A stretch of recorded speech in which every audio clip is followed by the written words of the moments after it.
Welcome to Fish Clips. This time, let's talk about St. Clair River boat ramps. First, did you know the furthest you can be from a boat ramp in Michigan is 28.8 miles? And at that moment, you'd be standing in a field near 7148 Wheeler Street in Ubly, Michigan? That's in the thumb, and you've never been there. I really don't think anybody has.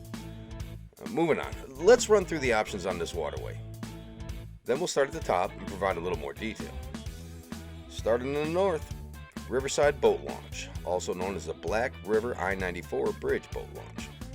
12th Street Boat Ramp, St. Clair DNR Ramp, Marine City DNR Ramp, Algonac Municipal Ramp, North Channel DNR Ramp, Ames Boating Access, and last, Snooks Boating Access.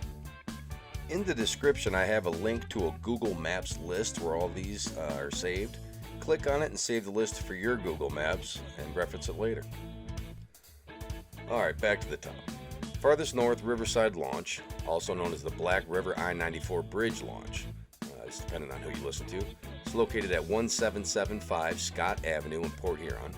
It's a deep ramp, 40 to 50 spaces with 4 spots to get your boats in and out. This is also a Port Huron municipal launch, and it's $6 daily or $24 for the season. Seasonal permits are available at the Treasurer's Office, Anderson Probate, or Jay's Marine. It puts you right in the Black River, about 2.5 miles upstream from the St. Clair River. About 1.5 miles downriver on the other side of the river, we have 12th Street Municipal Ramp. It's located at 1131 Water Street in Port Huron. Also a deep ramp, roughly 65 spaces with 4 to 6 ramps.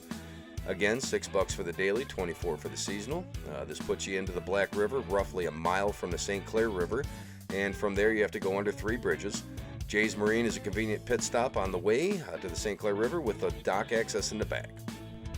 The next launch can be found downriver a bit in the city of St. Clair. It's located at 902 South 2nd Street in St. Clair. Again, a deep ramp, about 80 spaces. There's 1 ramp in and 1 ramp out.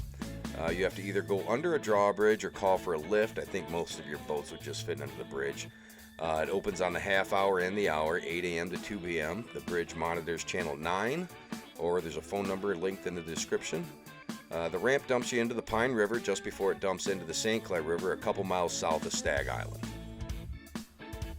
Further downriver, we have the Marine City DNR boat ramp, located at 1859 South Parker Street in Marine City. Again, a deep ramp, 93 spots, 4 ramps. The ramp is located right at Fawn Island. It's about a half mile from Hook 1 Bait and Tackle, just south of downtown Marine City. Continuing downriver, Algonac Municipal Ramp. It's on Smith Street in Algonac. It's a deep ramp again. 40 parking spots that are across the street behind the Dairy Queen. It's a little bit of a walk. The ramp is located right at the head of Russell Island, and this is where the north and south channels split. I guess this ramp's free. It's a pretty decent deal.